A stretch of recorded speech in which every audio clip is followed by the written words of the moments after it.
CM ಭೇಟಿ ಆಗ್ತೀನಿ ಅಂತ ಹೇಳಿದ್ರು. ಸಿಎಂ ಭೇಟಿ ಆಗ್ತೀನಿ ಯಾರು ಹೇಳಿದ್ರು ನಿಮಗೆ? ರಾಜೇಂದ್ರ ಅವರು ಏನೋ ಹೇಳಿಕೆ ಕೊಟ್ಟಿದ್ದಾರೆ.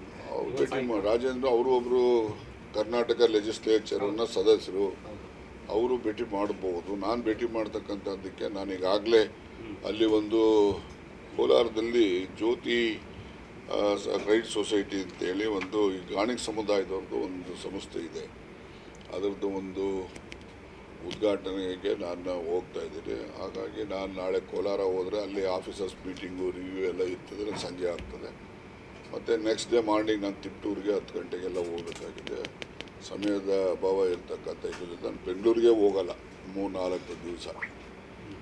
ಈ ರೀತಿ ಕಾರ್ಯಕ್ರಮಗಳಿದೆ. ಕಾರ್ಯಕ್ರಮ ಎಲ್ಲ ಮುಗಿಸಿ ನಾನು ಸಿ ಎಮ್ ಅವ್ರನ್ನೇನು ಅವಶ್ಯಕತೆ ಬಿದ್ದರೆ ಅವ್ರನ್ನೂ ನೋಡ್ತೀನಿ, ಮತ್ತು ಹೋಮ್ ಮಿನಿಸ್ಟರ್ ಅಂತೂ ನೋಡ್ತೀನಿ.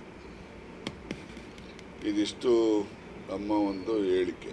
ಸರ್, ಈ ವಿಚಾರಕ್ಕೆ ಸಂಬಂಧಪಟ್ಟ ಇದಕ್ಕೆ ಮುಂಚೆ ಸಿ ಎಂ ಅವ್ರು ಭೇಟಿ ಮಾಡಿದ್ದಾರೆ ಸರ್? ಯಾವುದಕ್ಕೆ ಮುಂಚೆ? ಹ್ಯಾಂಡಿ ಟ್ರ್ಯಾಪ್ ವಿಚಾರಕ್ಕೆ ಸಂಬಂಧಪಟ್ಟ ಸಿ ಎಮ್ ಅವ್ರಿಗೇನು ಭೇಟಿ ಮಾಡಿಲ್ಲ.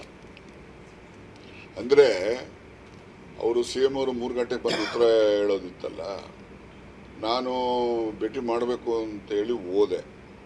ಎಲ್ಲಿಗೆ? ಮನೆಗೆ, ಆಫೀಸ್ಗೆ. ಅನಿಸುತ್ತೆ ಆಫೀಸ್ ಬಂದೇ ಹೋದ್ರು ಅಂತೇಳಿ ಬೇರೆಯವ್ರು ಹೇಳ್ತಾರೆ. ಆಫೀಸಲ್ಲಿ ಏನು ಚರ್ಚೆ ಆಗಲಿಲ್ಲ. ಬಂದು 3 ಗಂಟೆಗೆ ಉತ್ತರ ಹೇಳ್ತೀನಿ ಅಂತ ಹೇಳ್ತಾ ಇದ್ರು ಅಷ್ಟೇ.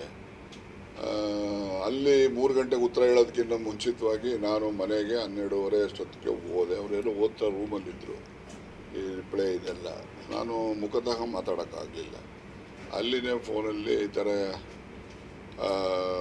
ಆಗಿದೆಯಲ್ಲ ಸರ್ ಅಂತ ಹೇಳಿದೆ.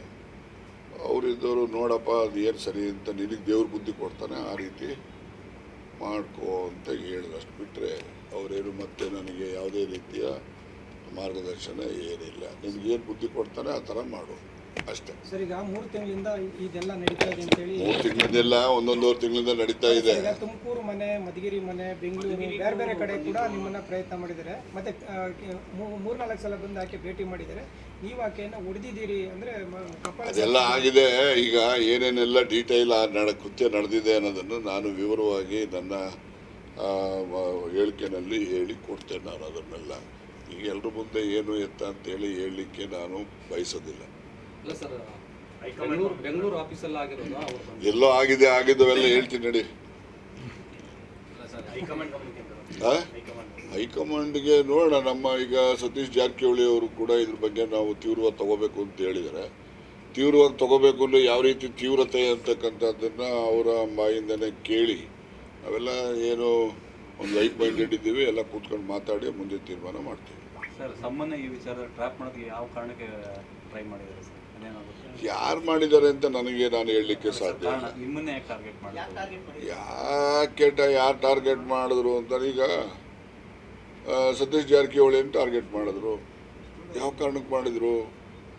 ಆಮೇಲೆ ಅಲ್ಲಿ ಹಾಸನ್ನಲ್ಲಿ ಇವರಿಗೆ ಟಾರ್ಗೆಟ್ ಮಾಡಿದ್ರು. ಅದನ್ನು ಯಾವ ಕಾರಣಕ್ಕೆ ಮಾಡಿದ್ರು? ಹಾಗೆ ಯಾರನ್ನ ಒಬ್ಬೊಬ್ಬರಿಗೆ ರಮೇಶ್ ಜಾರಕಿಹೊಳಿದು ಇರ್ಬೋದು, ಹಾಸನದಲ್ಲಿ ರೇವಣ್ಣನ ಟಾರ್ಗೆಟ್ ಮಾಡಿದ್ದಿರ್ಬೋದು, ಅಥವಾ ಪ್ರಜ್ವಲ್ ರೇವಣ್ಣನ ಟಾರ್ಗೆಟ್ ಮಾಡಿದ್ದಿರ್ಬೋದು. ಹಿಂಗೆ ಯಾರ್ಯಾರು ಏನೇನು ಮಾಡ್ತಾರೆ ಒಂದೊಂದು ಉದ್ದೇಶ ಇಟ್ಕೊಂಡು ಮಾಡಿರ್ತಾರೆ. ನಾನು ಏನು ಉದ್ದೇಶ ಇಟ್ಟಿದ್ದಾರೆ ಅಂತಕ್ಕಂಥದ್ದು ಅಥವಾ ಯಾರು ಇಟ್ಟಿದ್ದಾರೆ ಅಂತಕ್ಕಂಥದ್ದು ನನಗೆ ಗೊತ್ತಿಲ್ಲ. ಅದನ್ನ ತನಿಖೆನಲ್ಲಿ ಗೊತ್ತಾಗಬೇಕು, ಗೊತ್ತುಪಡಿಸ್ಬೇಕು. ನಾವು ನೋಡಿ, ಅದು ಸರ್ಕಾರಕ್ಕೆ ಬಿಡ್ತೀರಿ. ಸರ್ಕಾರ ಅಂದರೆ ಗೃಹ ಮಂತ್ರಿಗಳಿಗೆ ಬಿಡ್ತೀರಿ. ಅವರು ಹಿರಿಯ ಅಧಿಕಾರಿಗಳ ಜೊತೆ ಚರ್ಚೆ ಮಾಡಿ ಯಾವ ರೀತಿ ತನಿಖೆ ಮಾಡಿದ್ರೆ ಸೂಕ್ತ. ಯಾಕೆಂದರೆ ಇದರಲ್ಲಿ ಇವ್ರು ಸೇರಿದ್ದಾರೆ ಅವ್ರು ಸೇರಿದ್ದಾರೆ ಅಂತ ನಾನು ನಿರ್ದಿಷ್ಟವಾಗಿ ಹೇಳಕ್ಕೆ ಬರೋದಿಲ್ಲ. ಯಾರೆಲ್ಲ ಸೇರಿದ್ದಾರೆ ಅಂತಕ್ಕಂಥದ್ದು ಸತ್ಯ ಹೊರ ಬರಬೇಕು ಅಂತಕ್ಕಂಥದ್ದು ಅಷ್ಟೇ.